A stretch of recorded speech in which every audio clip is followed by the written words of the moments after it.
एक बार की बात है, घने जंगल में बसे एक छोटे से गांव में लिली नाम की एक बहादुर छोटी लड़की रहती थी। वह अपनी साहसिक भावना और निडरता के लिए जानी जाती थी।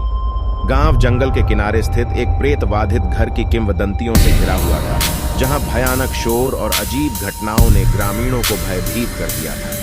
एक चांदनी रात जिज्ञासा लिली पर हावी हो गई। वह प्रेत बाधित घर के भीतर छिपे रहस्यों को उजागर करने का फैसला करती। एक टॉर्च और अपने पसंदीदा टेडी बियर के साथ वह अशुभ निवास की ओर बढ़ी। जैसे ही वह चरमराते हुए सामने के दरवाजे में दाखिल हुई, हवा भारी और ठंडी, परछाइयां दीवारों पर नृत्य करती, भयानक आकृतियां बनाती।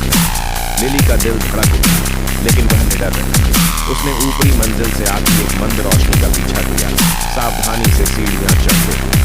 दूसरी मंजिल लिली को एक धूल भरी पुरानी लाइब्रेरी मिली, जो प्राचीन किताबों और जाले से भरी हुई। अलमारियों के बीच उसने एक घिसे पिटे कवर वाली एक अजीबोगरीब किताब देखी। 2 बार सोचने के बिना उसने उसे बाहर निकाला, और जैसे ही उसने उसे खोला, हवा का एक झोंका आया, जिससे उसकी टॉर्च बुझ गई। अचानक किताब में जान आ गई। इसके पन्ने भयानक रोशनी से जगमगा उठे। कमरे में फुसफुसाहट भर गई और परछाइयों से भूतियां आकृतियां निकली। लिली हाँफने लगी, लेकिन उसने डरने से इनकार कर दिया।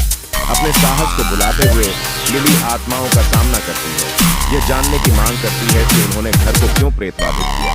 उसके आश्चर्य करने के लिए उन्होंने समझाया कि वे एक बार दयालु ग्रामीण थे, जो एक दुष्ट जादूगर के अभिशाप से फंस गए थे। वे किसी ऐसे व्यक्ति की प्रतीक्षा कर रहे थे जो उन्हें मुक्त कर सके। लिली ने ध्यान से सुना और एक योजना तैयार की। अपने टेडी बियर की मदद से उसने अभिशाप को तोड़ने का एक तरीका ढूंढा। साथ में उन्होंने एक जादुई अनुष्ठान किया और एक-एक करके आत्माओं को रात में गायब कर दिया।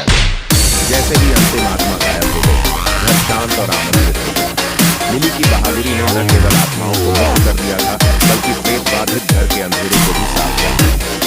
उस दिन से आगे यह एक स्नेही और स्वागत करने वाला स्थान बन गया। लिली गांव लौट आई, जहां उसे एक नायक के रूप में प्रतिष्ठित किया। ग्रामीणों ने उसके साहस का जश्न मनाया और प्रेत बाधित घर भयकर विजय का प्रतीक किया। और इसलिए लिली की कहानी, बहादुर छोटी लड़की जिसने अपने डर का सामना किया, पूरे देश में फैल गई, दूसरों को अपने डर का सामना करने और अपने भीतर साहस खोजने के लिए प्रेरित